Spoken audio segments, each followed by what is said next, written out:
बच्चों, स्वागत है आपका कारक सूत्र की पार्ट 7 वीडियो में। इस वीडियो में हम सीखने वाले हैं सप्तमी विभक्ति के अंतर्गत आने वाले कारक सूत्रों को।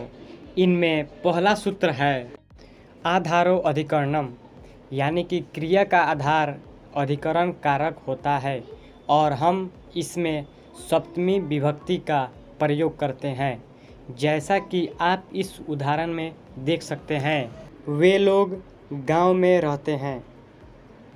इस वाक्य का हमने संस्कृत अनुवाद बनाया है ते ग्रामे वसंती। यहाँ पर गांव में रहने की बात की गई है, इसलिए हमने इस वाक्य का संस्कृत अनुवाद बनाते वक्त गांव के साथ ही सप्तमी विभक्ति का प्रयोग किया है। सप्तमी विभक्ति का दूसरा सूत्र है आवे सप्तमी, यानी कि जिस क्रिया के काल से दूसरी क्रिया के काल का ज्ञान हो उसमें हम सप्तमी विभक्ति का प्रयोग करते हैं। जैसा कि आप इस उदाहरण में देख सकते हैं, यहाँ पर वाक्य लिखा गया है सूर्यास्त होने के बाद वह जाता है। इस वाक्य में दो क्रियाएं हुई हैं, पहला सूर्यास्त होना और दूसरा उसका जाना। सप्तमी विभक्ति का तीसरा और आखिरी सूत्र है कुशल निपुण प्रवीण पंडितस्य योगे सप्तमी, यानी कि जिस कार्य में कोई व्यक्ति कुशल निपुण प्रवीण या पंडित हो उसमें हम सप्तमी विभक्ति का प्रयोग करते हैं। जैसा कि आप इन सारे उदाहरणों में देख सकते हैं। उदाहरण का पहला वाक्य है मेरा दोस्त गाड़ी चलाने में कुशल है। इस वाक्य में मेरा दोस्त किस कार्य में कुशल है?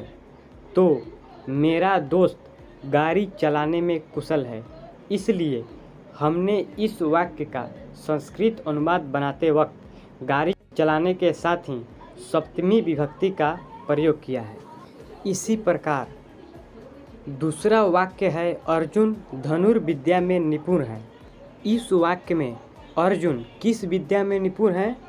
तो अर्जुन धनुर्विद्या में निपुण है, इसलिए हमने इस वाक्य का संस्कृत अनुवाद बनाते वक्त धनुर्विद्या के साथ ही सप्तमी विभक्ति का प्रयोग किया है। इस उदाहरण का तीसरा वाक्य है मोहन शास्त्र का पंडित है। इस वाक्य में मोहन किस चीज़ में पंडित है? तो मोहन शास्त्र में पंडित है, इसलिए हमने इस वाक्य का संस्कृत अनुवाद बनाते वक्त शास्त्र के साथ ही पंचमी विभक्ति का प्रयोग किया है। उदाहरण का आखिरी वाक्य है कृष्ण बंसी बजाने में प्रवीण है। इस वाक्य में कृष्ण किस कार्य में प्रवीण है? तो कृष्ण बांसुरी बजाने में प्रवीण है, इसलिए हमने इस वाक्य का संस्कृत अनुवाद बनाते वक्त बांसुरी बजाने के साथ ही सप्तमी विभक्ति का प्रयोग किया है।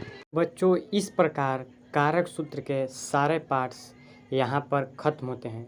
उम्मीद है यह सीरीज़ आपको ज़रूर पसंद आई होगी। बच्चों, अगले वीडियो में हम कारक सूत्र का टेस्ट लेने वाले हैं। यह जानने के लिए कि आपने हमारी पिछली 7 वीडियो से कितना कारक सूत्रों के बारे में जाना है, तो इस टेस्ट को देने के लिए आप हमारे चैनल को सब्सक्राइब कर सकते हैं। धन्यवाद।